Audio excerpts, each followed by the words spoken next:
श्री कृष्ण गीता में अर्जुन से कह रहे हैं, इस संसार में ज्ञान के समान पवित्र करने वाला निसंदेह कुछ भी नहीं है।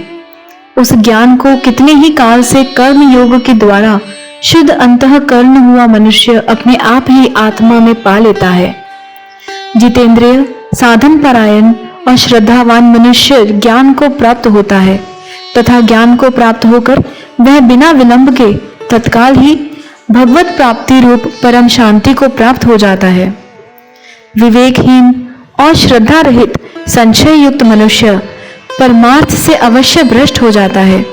ऐसे संशय युक्त मनुष्य के लिए न यह लोक है, न परलोक है और न सुख ही है। हे धनंजय, जिसने कर्म योग की विधि से समस्त कर्मों का परमात्मा में अर्पण कर दिया है और जिसने विवेक द्वारा समस्त संशयों का नाश कर दिया है, ऐसे वश में किए हुए अंतःकरण वाले पुरुष को कर्म नहीं बांधते। इसलिए हे भरतवंशी अर्जुन, तू हृदय में स्थित इस अज्ञान जनित अपने संशय का विवेक ज्ञान रूप तलवार द्वारा छेदन करके समत्व रूप कर्म योग में स्थित हो जा और युद्ध के लिए खड़ा हो जा। यहाँ पर श्री कृष्ण ने बहुत ही सरल भाषा में कहा है कि ज्ञान कहीं बाहर से प्राप्त नहीं होता। यदि आपका शुद्ध अंतःकरण हो तो मनुष्य अपनी आत्मा में ही सभी ज्ञान को पा लेता है और जितेंद्रिय, साधन परायण और श्रद्धावान मनुष्य ज्ञान को बहुत सरल भाव से पा जाता है और बिना विलंब के ही तत्काल ही वह परम शांति को प्राप्त हो जाता है। विवेकहीन और श्रद्धा रहित संशय युक्त मनुष्य भ्रष्ट हो जाता है।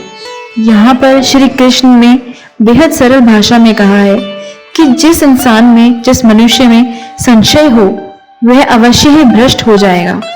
संशय अर्थात संशय इस बात का कि ईश्वर उसके साथ है या नहीं, संशय इस बात का कि वह ईश्वर का अंश है या नहीं। ऐसे लोगों के लिए न तो लोक है, न परलोक है और न सुख ही है। श्री कृष्ण ने कहा है, जिसने कर्म योग की विधि से समस्त कर्मों का परमात्मा में अर्पण कर दिया हो वह ही इन संशयों का नाश कर सकता है। अर्थात कर्म को जो मनुष्य अपने ईश्वर को समर्पित कर देते हैं वह इन संशयों का नाश कर जाते हैं और संशयों के नाश करने पर वह मनुष्य ज्ञान की प्राप्ति कर लेता है और ज्ञान प्राप्त होने पर कोई भी कर्म उस मनुष्य को बांध नहीं पाता।